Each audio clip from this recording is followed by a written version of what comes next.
এক গভীর জঙ্গলে এক শিকারী বনের রাজা সিংহকে ধরার জন্য একটি শক্ত লোহার খাঁচা পেতেছিল। খাঁচাটির ভেতরে রাখা ছিল টাটকা মাংস।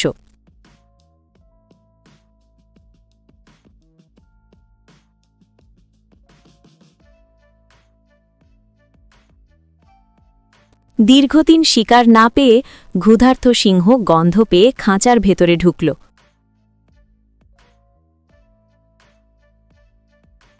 আর ঠিক সেই মুহূর্তেই ধপাস, খাঁচার দরজা বন্ধ হয়ে গেল।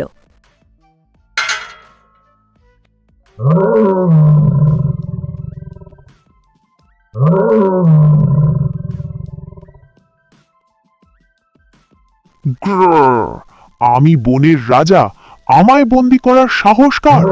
সিংহ অনেক চেষ্টা করল, খাঁচা নাড়ল, দাঁত দিয়ে কামড়াল, নখ দিয়ে আঁচড়াল, কিন্তু লোহার খাঁচা ভাঙা সম্ভব হল না।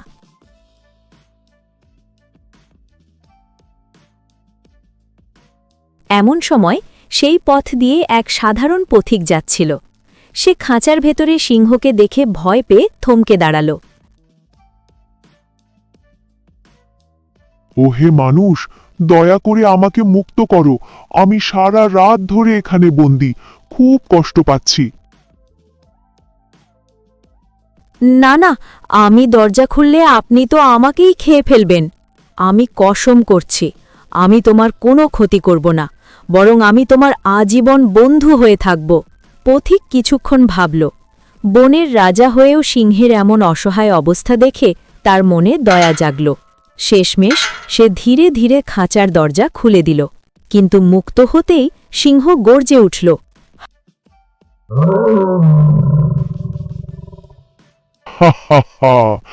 আজ বহুদিন পর ভালো খাবার পেলাম, আজ তুমিই আমার আহার। এটা কেমন বিচার? আমি আপনার প্রাণ বাঁচালাম আর আপনি আমাকেই মারতে চান? সংসারের নিয়ম এটাই, শক্তিশালী দুর্বলকে খায়। পথিক বলল, চলুন বিচার চাই।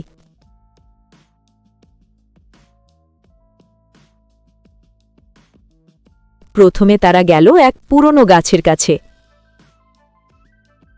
সিংহ ঠিকই বলছে, মানুষ আমার ছায়া নেয়, ফল খায়, শেষে আমাকেই কেটে ফেলে।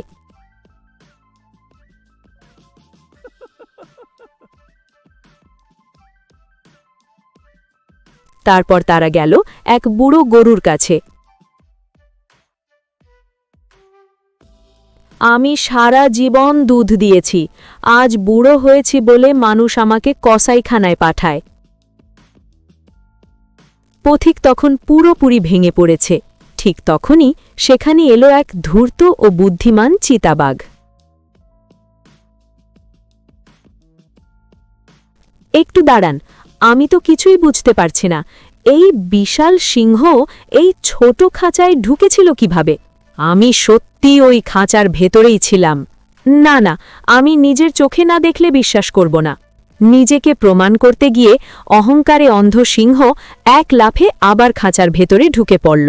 চিতাবাঘ সঙ্গে সঙ্গে খাঁচার দরজা বন্ধ করে দিল। ধপাস। চিতাবাঘ হেসে,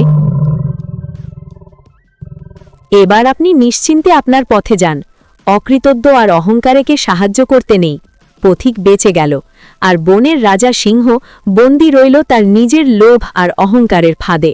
শিক্ষণীয়, অকৃতজ্ঞকে সাহায্য করলে বিপদ নিজেরই হয়, আর বিপদের সময় মাথা ঠান্ডা রেখে বুদ্ধি ব্যবহার করলে সবচেয়ে শক্তিশালী শত্রুকেও হারানো যায়।